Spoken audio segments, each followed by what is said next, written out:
Morning, conference. As a lifelong party activist, it's a great honour not just to address you for the first time, but to do so as Shadow Defence Secretary.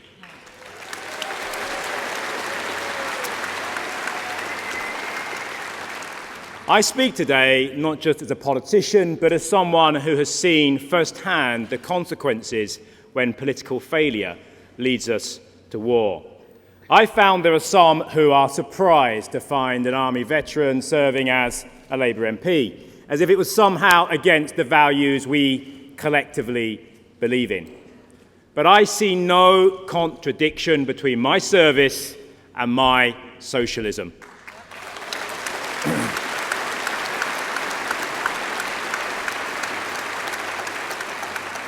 I want to pay tribute to the extraordinary men and women of our armed forces who work so hard to keep us safe every single day. They have continued to do so at a time of unprecedented challenges, from operations against Daesh in the Middle East to peacekeeping missions in Somalia, South Sudan and elsewhere. Our armed forces have been exceptionally busy and dedicated.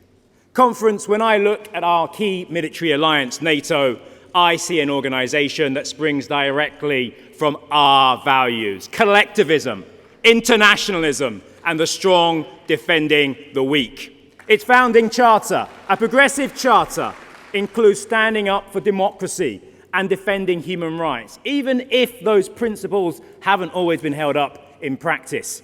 There are values that I believe go to the core of our political identity. So, of course, a Labour government would fulfil our international commitments, including those under Article 5. But let's be clear, that means diplomatic as well as military obligations. We cannot have one without the other, and nor should we.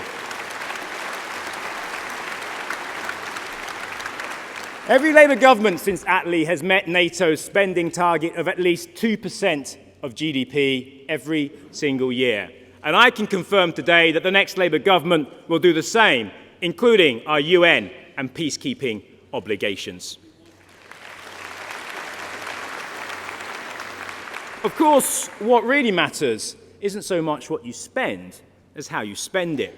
And when I look at the Tories' record on defence, I do not see a proper recognition of the value of our people. What I do see is a government that has cut the size of the armed forces by a fifth, imposed an effective pay cut year on year, and it's an insult to their dedication that they are not adequately housed. But conference,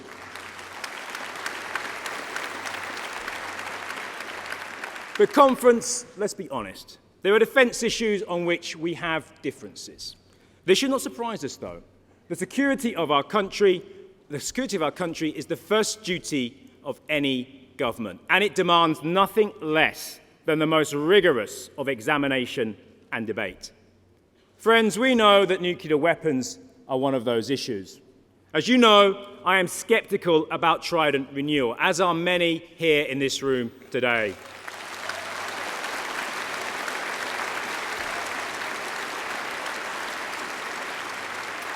But I am clear that our party has a policy for Trident renewal. But I also want to be clear that our party's policy is also that we all share the ambition of a nuclear-free world.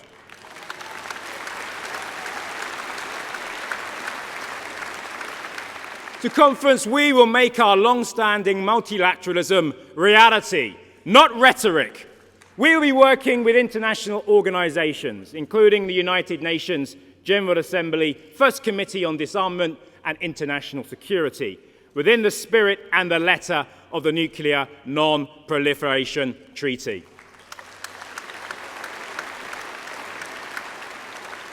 That will stand in stark contrast to the Tories' lip service on nuclear disarmament.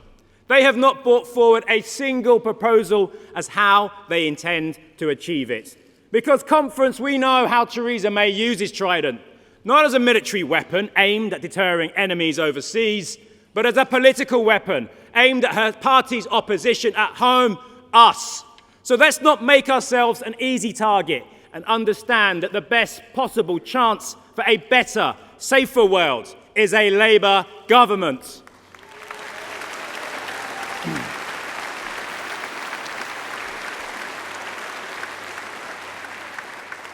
Conference, only we in the Labour Party have the values on which a defence policy fit for the 21st century can be built. We have to rethink what real security means. Increasingly, what threatens us are complex, interlinked systemic forces, the collapse of states, asymmetric warfare, resource depletion, and catastrophic climate change. Each of these will make the lives of hundreds of millions unimaginably hard, starting with the poorest. Every day we see through our media the pitiful pictures of ordinary men, women, and children forced from their homes, families desperately seeking sanctuary from war and social collapse. Conference, this is just the beginning. If we want it to stop, we must look beyond the symptoms and tackle the root causes.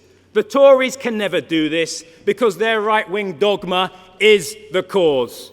Economic policies that foster rampant inequality, the shoring up of oppressive regimes, conniving in proxy wars, ruthless over-exploitation of natural resources, complacent denialism on climate change. No conference. It will be our values that solve these problems, our internationalism, our passion for social justice, for economic justice, and for environmental justice. Our Labour Party recognises that a world without justice is a world that will never be at peace. By addressing injustice, we can help deliver real security. And if the Tories' philosophy leaves them incapable of dealing with the challenges of the future, their practical choices are no better. When I look at the Tories' record on defence, I can see that with so many of our public services, they simply don't recognise the value of the most important asset we have in this country, our people.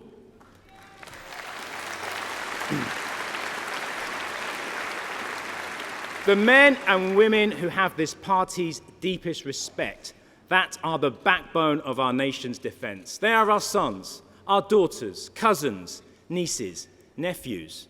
They are all of us. And yet this government has systematically undermined and demoralised far too many of them. They have systematically undermined our industrial communities, ripping up Labour's defence industrial strategy and spent billions overseas instead of investing in British jobs and British steel.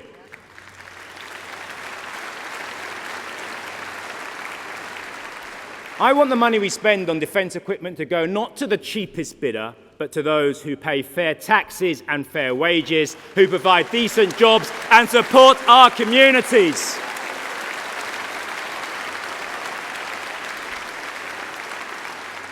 And I want to start with the 3 new support ships for our new aircraft carriers. I will campaign for a British bid alongside both our businesses and trade unions like the GMB and Unite.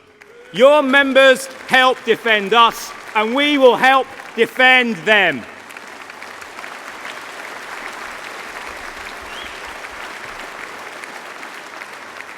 To conference, when I pledged the next Labour government would invest in defence, let me assure you that we would invest in all of our people, the industrial communities, the civilian staff, and above all, the men and women in our military. When it comes to our armed forces, I was once proud to serve you alongside them. Today, I am proud now to serve them alongside you. Thank you, conference.